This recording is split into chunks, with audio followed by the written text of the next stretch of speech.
ونصلي على رسوله الكريم.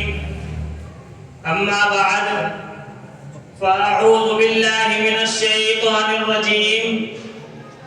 بسم الله الرحمن الرحيم. ألف لام ميم ذلك الكتاب لا ريب فيه هدى للمتقين. صدق الله العظيم. وقال النبي صلى الله عليه وسلم عن عثمان بن عفان خيركم من تعلم القرآن وعلمه. میرے مشفق و مربی اساتذہ کرام و مہمانان نظام اور عزیز ساتھیوں، جدید دور کا جدید طالب علم ہوں. آج کی اس مجلس میں کوشش کروں گا کچھ باتیں قرآن کریم کے تعلق سے اپنے انداز میں بیان کروں تاکہ باتیں آپ کے دل میں اچھی طرح نقش ہو جائے.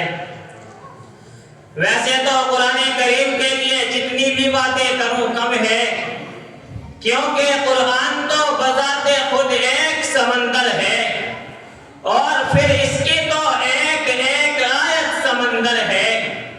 میں اس سے بھی آگے بڑھوں تو کہوں اس کا تو ایک ایک جملہ سمندر ہے. میں اس سے بھی آگے بڑھوں تو کہوں اس کا تو ایک ایک حرف سمندر ہے.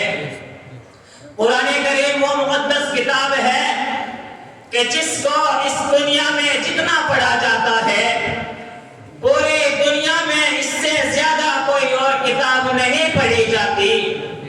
اسی لیے قرآن کے معنی ہی آتے ہیں سب سے زیادہ پڑھی جانے والی کتاب. قرآن کریم کوئی ایسی قانون کی کتاب نہیں ہے کہ جب اس کی ضرورت پڑی وکیلوں کی طرح اٹھاتا اور پھر دیکھ کر الماری میں سجا کر رکھ دیا، بلکہ یہ تو وہ کتاب ہے جس کو پڑھنا بھی ثواب، جس کو پڑھانا بھی ثواب، جس کو سننا بھی ثواب، جس کو سنانا بھی ثواب، جس کو سمجھنا بھی ثواب، جس کو سمجھانا بھی ثواب، جس کو چومنا بھی ثواب، جس کو دیکھنا بھی ثواب، جس کو چھونا بھی ثواب اور جس پر عمل کرنا سب سے بڑا ثواب.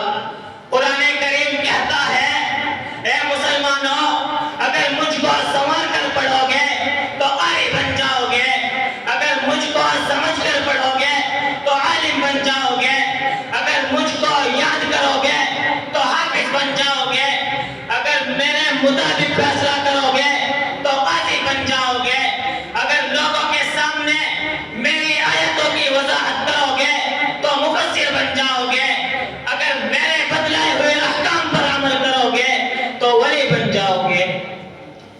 میرے عزیزوں، قرآن کریم وہ مقدس کتاب ہے کہ جس نے اس کو اتارا، جس نے اس کو نازل کیا، وہ پوری کائنات میں سب سے افضل ہے. جس کے ذریعے اتارا گیا وہ تمام فرشتوں میں سب سے افضل ہے. جس رات میں پہلے آسمان پر اتارا گیا وہ رات تمام راتوں سے افضل ہے. جس زمین پر اتارا گیا وہ زمین تمام زمینوں سے افضل ہے. یہ تو وہ کتاب ہے کہ اگر اس کو زبانی پڑھو گے تو ایک حرف کے بدلے میں 10 نیکیاں ملتی ہے، 10 گناہ معاف ہوتے ہیں، 10 درجے بلند ہوتے ہیں. اگر اس کتاب کو ہاتھ میں اٹھا کر پڑھو گے تو ایک حرف کے بدلے میں 25 نیکیاں ملتی ہے، 25 گناہ معاف ہوتے ہیں، 25 درجے بلند ہوتے ہیں. اگر اس کتاب کو رمضان المبارک کے مہینے میں پڑھو گے تو ایک حرف کے بدلے میں 7,000 نیکیاں ملتی ہے، 7,000 گناہ معاف ہوتے ہیں، 7,000 درجے بلند ہوتے ہیں. مگر کہا جاتا ہے کہ آج کے اس نازک دور میں حفظ قرآن پاک کو فضول سمجھا جاتا ہے. ارے افسوس آج ان لوگوں پر جو کہتے ہیں کہ اگر یہ بچہ حافظ یا عالم بن گیا تو ہمیں کہاں سے کما کر کھلائے گا، یہ ڈھیر سارے پیسے ہمیں کہاں سے لا کر دے گا. ارے میرے عزیزوں، یہ بات ممکن ہے کہ وہ حافظ قرآن تمہیں مال و دولت لا کر نہیں دے سکتا. یہ بات ممکن ہے کہ وہ تمہیں دنیا میں 2 گز زمین لے کر نہیں دے سکتا.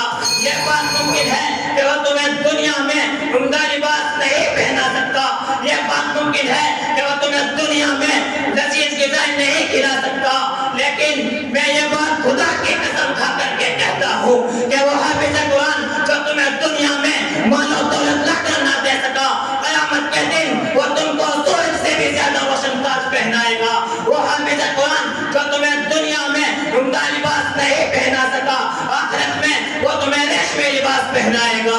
وہ حافظ قرآن جو تمہیں دنیا میں لذیذ غذائیں نہیں کھلا سکا، آخرت میں وہ تمہیں جنت کی نعمتیں کھلائے گا۔ وہ حافظ قرآن جو تمہیں دنیا کے اندر 2 گز زمین لے کر نہیں دے سکا، آخرت میں وہ تمہیں دنیا سے 10 گنا زیادہ جنت لے کر دے گا۔ مسلمانوں، اگر ہم دنیا میں پھر سے عزت و عظمت چاہتے ہیں، اگر ہم دنیا میں پھر سے امانت چاہتے ہیں، اگر ہم دنیا میں پھر سے خدا کی حمایت و نصرت چاہتے ہیں، اگر ہم دنیا میں پھر سے اسلامی حکومت و سلطنت چاہتے ہیں، تو ہم کو پھر سے قرآن کریم کی طرف واپس لوٹنا پڑے گا، ورنہ ہم دنیا میں اس لیے مارے جائیں گے کہ ہم مسلمان ہیں، اور آخرت میں اس لیے مارے جائیں گے کہ ہم مسلمان نہیں تھے۔ میں اس شعر کے ساتھ اپنی تقریر ختم کرنا چاہوں گا۔ دنیا کی کتابوں میں قرآن چمکتا ہے، قرآن میں اللہ کا فرمان چمکتا ہے۔